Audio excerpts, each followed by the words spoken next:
हरे कृष्णा, राधे राधे। किरण story channel में आपका फिर से एक बार स्वागत करते हैं। आप सभी का दिन शुभ और मंगलमय हो। आज हम इस वीडियो में सुनेंगे बृहस्पतिवार की व्रत कथा। कहते हैं कि बृहस्पतिवार का व्रत करने और व्रत कथा सुनने मात्र से ही भगवान श्री हरि सबकी मनोकामनाओं को सदैव पूर्ण करते हैं। तो आइए भगवान श्री हरि के चरणों का ध्यान करते हुए हम सुनते हैं बृहस्पतिवार की पावन व्रत कथा। इस कथा को सभी भक्तगण ध्यान पूर्वक सुने। कथा को आप बीच में ना छोड़ें। भारतवर्ष में एक प्रतापी और दानी राजा राज्य किया करता था। वह नित्य गरीबों और ब्राह्मणों की खूब सहायता करता था। यह बात उसकी रानी को बिल्कुल भी अच्छी नहीं लगती थी। वह न तो गरीबों को दान देती थी, न ही कभी भगवान का पूजन करती थी। और राजा जब दान दिया करते तो राजा को भी दान देने से वह सदैव मना किया करती। एक दिन राजा शिकार खेलने के लिए वन में गए हुए थे, तो रानी महल में अकेली थी। उसी समय भगवान बृहस्पति देव साधु भेष में राजा के महल में भिक्षा के लिए गए और भिक्षा मांगी, लेकिन रानी ने भिक्षा देने से इनकार कर दिया और कहा कि हे साधु महाराज, मैं तो इस दान पुण्य से बहुत तंग आ गई हूँ। मेरा पति सारा धन लुटाते रहते हैं। मेरी इच्छा तो यह है कि हमारा सारा धन नष्ट हो जाए, फिर ना रहेगा बांस, ना बजेगी बांसुरी। साधु ने कहा कि देवी, तुम तो बड़ी विचित्र हो। धन संतान तो सभी चाहते हैं, पुत्र और लक्ष्मी तो पापी के घर में भी होनी चाहिए। यदि तुम्हारे पास अधिक धन है तो भूखों को भोजन दे दो, प्यासों के लिए प्याऊ बनवा दो, मुसाफिरों के लिए धर्मशालाएं खुलवा दो। जो निर्धन अपनी कुंवारी कन्याओं का विवाह नहीं करवा सकते, तुम उनका विवाह ही करवा दो। ऐसे कितने काम हैं जिसके करने से तुम्हारा यश लोक परलोक में फैलेगा। परंतु रानी पर तो उपदेश का कोई प्रभाव ही नहीं पड़ा। वह बोली कि हे महाराज, आप मुझे ना समझाएं। मैं ऐसा धन नहीं चाहती जो मैं हर जगह बांटती फिरूं। साधु ने उत्तर दिया कि यदि तुम्हारी ऐसी ही इच्छा है तो तथास्तु। तुम ऐसा करना कि बृहस्पतिवार को घर लीपकर पीली मिट्टी से अपना सिर धोकर स्नान कर लेना, भट्टी चढ़ाकर कपड़े धो लेना। ऐसा करने से तुम्हारा सारा धन नष्ट हो जाएगा। इतना कहकर वह साधु महाराज तो वहां से आलोप हो गए। साधु के अनुसार कई बातों को पूरा करते हुए रानी को केवल 3 बृहस्पतिवार ही बीते थे कि उसकी समस्त धन संपत्ति नष्ट हो गई। भोजन के लिए अब राजा का परिवार तो तरसने लग गया। तब एक दिन राजा ने रानी से कहा कि हे रानी, तुम यहीं पर रहो, मैं दूसरे देश को जाता हूँ, क्योंकि यहाँ पर तो मुझे सभी लोग जानते हैं। इसीलिए मैं कोई छोटा कार्य तो यहाँ पर कर नहीं सकता। ऐसा कहकर राजा परदेश को चला गया। वहां वह जंगल से लकड़ियां काट कर लाता और शहर में बेचता। इस तरह वह अपना जीवन यापन करने लगा। इधर राजा के परदेश जाते ही रानी और दासी भी बड़े ही दुखी रहने लगे। एक बार जब रानी और दासी को 7 दिन तक बिना भोजन के रहना पड़ा, तो रानी ने अपनी दासी से कहा कि हे दासी, पास के ई नगर में मेरी बहन रहती है। वह बड़ी धनवान है। तू उसके पास जा और कुछ ले आ, ताकि थोड़ी बहुत गुजर बसर हो जाए। दासी रानी की बहन के पास गई। उस दिन गुरुवार का दिन था। रानी की बहन उस समय भगवान बृहस्पति देव की व्रत कथा सुन रही थी। दासी ने रानी की बहन को अपनी रानी का संदेश सुना दिया, लेकिन रानी की बड़ी बहन ने कोई उत्तर नहीं दिया। जब दासी को रानी की बहन से कोई उत्तर ही नहीं मिला, तो वह बड़ी दुखी हुई और उसे क्रोध भी आने लगा। दासी ने वापस आकर रानी को सारी बात बता दी। सुनकर रानी ने अपने ही भाग्य को कोसा। उधर रानी की बहन ने सोचा कि मेरी बहन की दासी आई थी, परंतु मैं उससे कुछ बोली नहीं, इससे वह बड़ी ही दुखी हुई होगी। कथा सुनकर और पूजन समाप्त करके वह अपनी बहन के घर आई और कहने लगी कि ये बहन, मैं बृहस्पतिवार का व्रत कर रही थी। तुम्हारी दासी मेरे घर पर आई थी, परंतु जब तक कथा होती है तब तक न तो बीच में उठते हैं न ही बोलते हैं।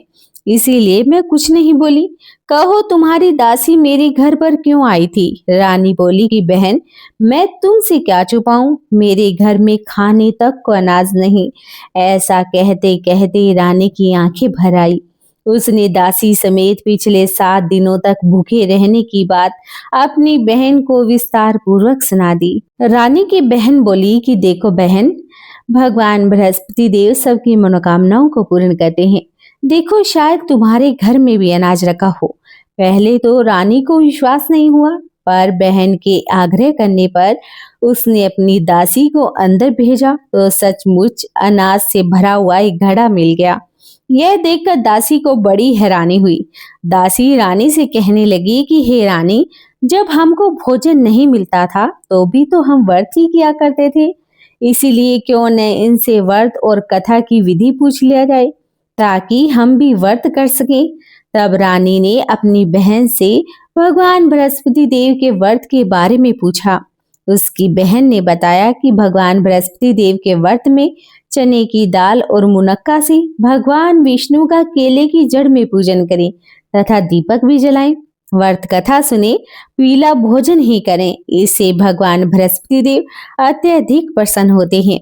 व्रत और पूजन विधि बताकर रानी की बहन अपने घर को लौट गई। 7 दिन के बाद जब गुरुवार का दिन आया तो रानी और दासी ने भी व्रत रखा। गुड़साल में जाकर चना और गुड़ लेकर आई। फिर उससे केले की जड़ तथा भगवान विष्णु का उसने पूजन भी किया। अब पीला भोजन कहाँ से लाई, इस बात को लेकर दोनों बड़े दुखी थे।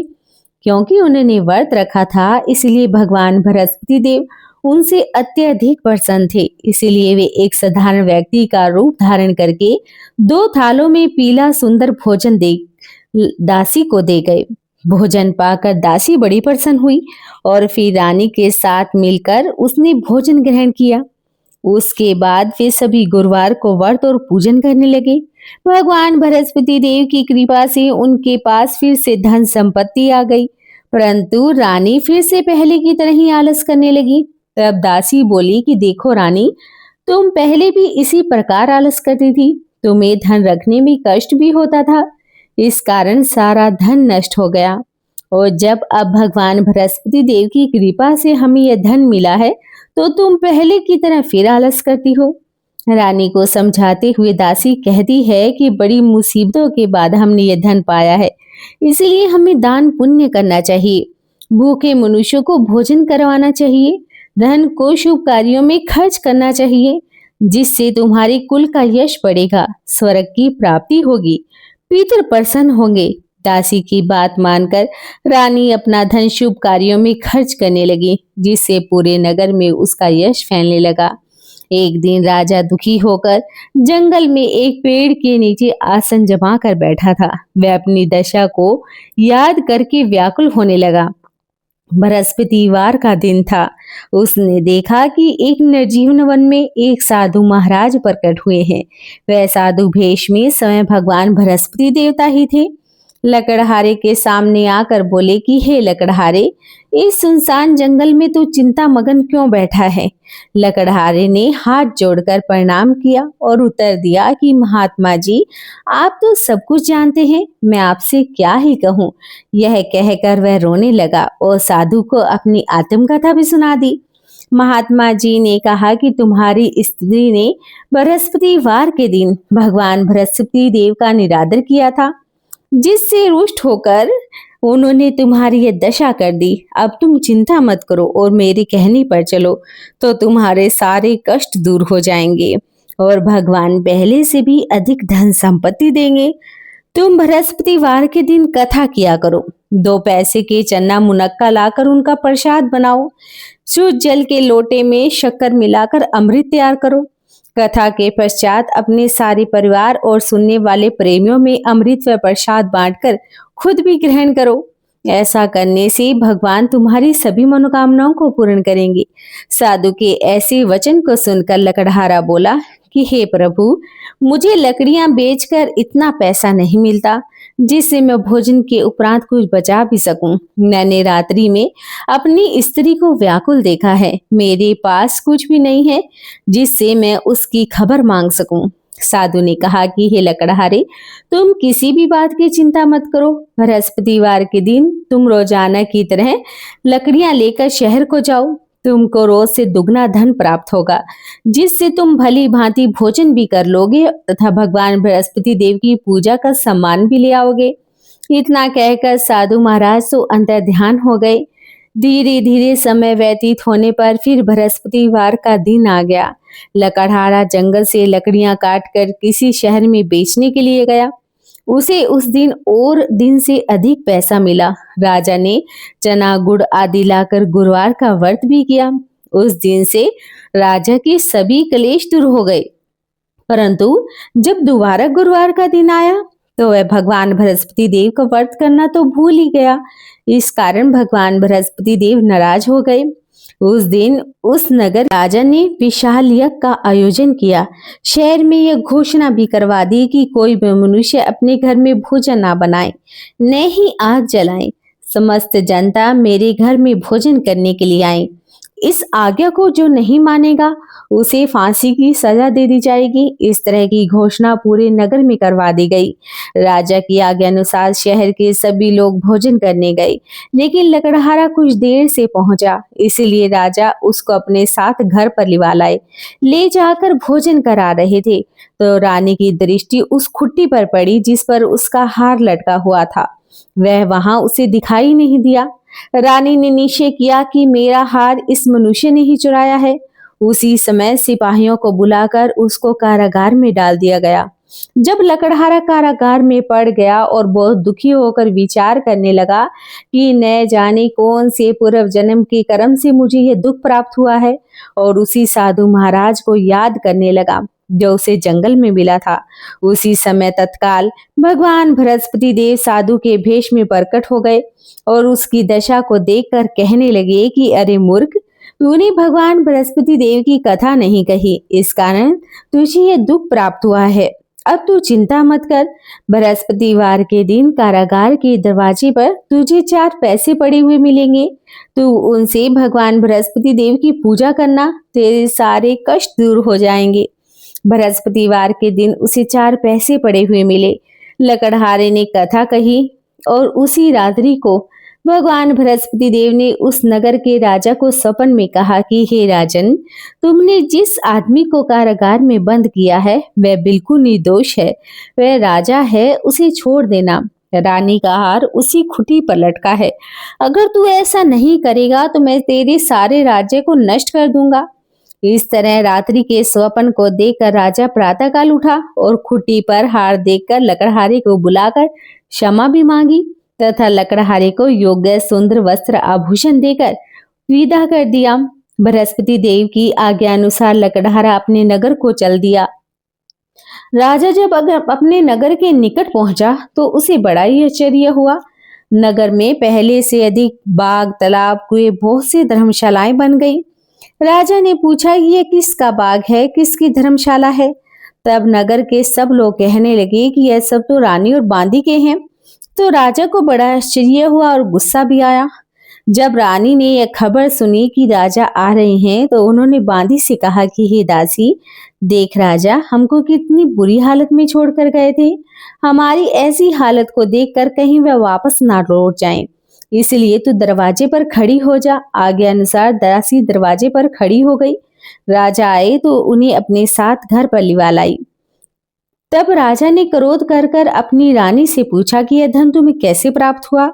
तब उन्होंने कहा कि यह सब धन तो हमें भगवान बृहस्पति देव के इस व्रत के प्रभाव से प्राप्त हुआ है।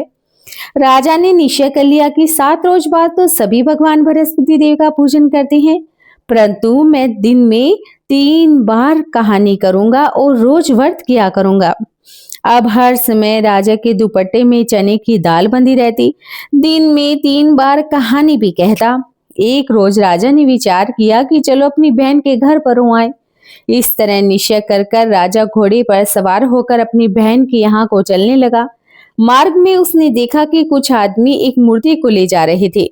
उन्हें रोक कर राजा कहने लगा कि अरे भाई, मेरी बृहस्पति देव की कथा सुन लो। वे बोले कि लो, हमारा तो आदमी मर गया, इसको अपनी कथा की पड़ी है। परंतु कुछ आदमी बोले कि अच्छा कहो, हम तुम्हारी कथा भी सुन लेंगे। राजा ने दाल निकाली। जब कथा आधी हुई तो मुर्दा हिलने लग गया। जब कथा समाप्त हो गई तो राम राम करके मनुष्य तो उठकर खड़ा हो गया।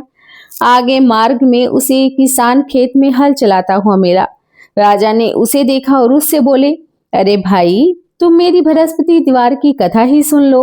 किसान बोला कि जब तक मैं तेरी कथा सुनूंगा तब तक तो मैं 4 हरिया जोत लूंगा। जा अपनी कथा किसी और को सुनाना। इस तरह राजा आगे चलने लगा। राजा के हटते ही बैल पछाड़ खा कर गिर गया। किसान के पेट में जोर से दर्द होने लग गया। उस समय उसकी माँ रोटी लेकर खेत पर आई। जब उसने यह सब देखा तो अपने पुत्र से सारा हाल पूछ लिया और बेटे ने सारा हाल अपनी माँ को सुनाया। तो बुढ़िया दौड़ी दौड़ी उस घुड़सवार के पास गई और उससे बोली कि मैं तेरी कथा भी सुनूंगी, तू अपनी कथा मेरे खेत पर चलकर ही कहना। राजा ने बुढ़िया के खेत पर जाकर कथा कही, जिसके सुनते ही वह बैल उठकर खड़ा हो गया। किसान के पेट का दर्द भी अब बंद हो गया। राजा अपनी बहन के घर पर पहुंचा। बहन ने भाई की खूब मेहमान नवाजी की। दूसरी रोज प्रातःकाल राजा जगा, वह देखने लगा कि सब लोग भोजन कर रहे हैं। राजा ने अपनी बहन से कहा कि ऐसा कोई मनुष्य है जिसने भोजन न किया हो, जो मेरी भगवान बृहस्पति देव की कथा ही सुन ले। बहन बोली कि अरे भाई, यह देश तो ऐसा ही है। पहले यहाँ पर लोग भोजन करते हैं, बाद में अन्य कार्य करते हैं। अगर कोई पड़ोस में हो तो देख आऊं। वह ऐसा कहकर देखने के लिए चली गई, परंतु उसे कोई ऐसा व्यक्ति नहीं मिला जिसने भोजन न किया हो। तो वह एक कुम्हार के घर पर गई, जिसका लड़का बीमार था। उसे मालूम हुआ कि उनके यहाँ 3 रोज से किसी ने भोजन नहीं किया। रानी ने अपने भाई की कथा सुनने के लिए कुम्हार से कहा और वह कुम्हार तैयार हो गया। राजा ने जाकर भगवान बृहस्पति देव की कथा कही, जिसको सुनकर उसका लड़का बिल्कुल ठीक हो गया। अब तो राजा की प्रशंसा होने लगी। एक रोज राजा ने अपनी बहन से कहा कि अरे बहन, हम अपने घर को जाएंगे, तुम भी तैयार हो जाओ। राजा की बहन ने अपनी सास से कहा। सास ने कहा कि हाँ चली जाओ, परंतु अपने लड़कों को मत लेकर जाना, क्योंकि तेरे भाई के घर में कोई संतान नहीं है। बहन ने अपने भाई से कहा कि अरे भैया, मैं तो चलूंगी, परंतु कोई बालक नहीं जाएगा। भाई ने कहा कि जब कोई बालक ही नहीं चलेगा तब तुम भी जाकर क्या ही करोगी। बड़े दुखी मन से राजा अपने नगर को लौट आया। राजा ने रानी से कहा कि हम तो निर्वंशी हैं, हमारा मुख देखने का कोई धर्म नहीं और भोजन भी नहीं किया। रानी बोले कि हे प्रभु, भगवान बृहस्पति देव ने हमें सब कुछ दिया है, वह हमें संतान भी अवश्य ही देंगे। उसी रात को भगवान बृहस्पति देव ने राजा के स्वप्न में आकर कहा कि राजा उठ, सभी सोच को त्याग दे, तेरी रानी गर्भ से है। राजा यह बात सुनकर बड़ा ही खुश हुआ। 9वें महीने में रानी के गर्भ से एक सुंदर पुत्र पैदा हुआ। जब राजा बोला कि हे रानी, स्त्री बिना भोजन के रह सकती है, पर बिना कहे नहीं रह सकती। जब मेरी बहन आए तो तुम मुझसे कुछ मत कहना। रानी ने सुनकर हाँ कर दी।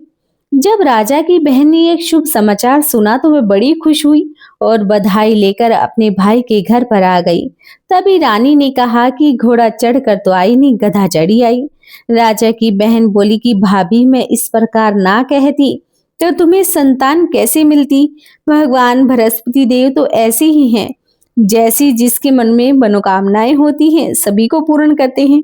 जो सद्भावना पूर्वक भगवान बृहस्पति देव का व्रत करता है, व्रत कथा पढ़ता है, सुनता है, दूसरों को सुनाता है, भगवान बृहस्पति देव उसकी सभी मनोकामनाओं को सदैव पूर्ण करते हैं। भगवान बृहस्पति देव उसकी सदैव रक्षा करते हैं। संसार में जो मनुष्य सद्भावना से भगवान जी का पूजन और व्रत सच्चे हृदय से करता है तो उनकी सभी मनोकामनाएं पूर्ण होती हैं। जैसी सच्ची भावना से रानी और राजा ने उनकी कथा का गुणगान किया तो उनकी सभी इच्छाएं भगवान बृहस्पति देव ने पूर्ण करी। इसीलिए कथा पूर्ण सुनने के बाद ही प्रसाद लेकर जाना चाहिए। हृदय से उनका मनन करते हुए जयकारा भी बोलना चाहिए। तो बोलिए भगवान बृहस्पति देव की जय हो, बोलिए भगवान विष्णु की जय हो। जो पूरे भक्ति भाव के साथ, पूरी मनोकामनाओं के साथ भगवान बृहस्पति देव का पूजन करता है, उनकी सभी इच्छाओं को भगवान सदैव पूर्ण करते हैं। जो सद्भावना पूर्वक भगवान बृहस्पति देव की कथा का रसपान करता है, भगवान श्री हरि उनकी समस्त मनोकामनाओं को सदैव पूर्ण करते हैं। तो एक बार फिर से बोलिए भगवान बृहस्पति देव की जय हो। अगर आपको हमारे इस YouTube चैनल की ये कथा पसंद आई हो तो आप चैनल को सब्सक्राइब करना बिल्कुल भी ना भूलें। वीडियो को लाइक और शेयर जरूर करें ताकि इस कथा का रसपान और भी व्यक्ति कर सके। एक बार कमेंट में जरूर लिखिएगा, जय हो भगवान बृहस्पति देव की। भगवान बृहस्पति देव आपकी समस्त मनोकामनाओं को सदैव पूर्ण करे, आपका जीवन सदैव सुखमय बना रहे, इसी मंगल कामना के साथ आज के वीडियो को समाप्त करते हैं। हरे कृष्णा, राधे राधे।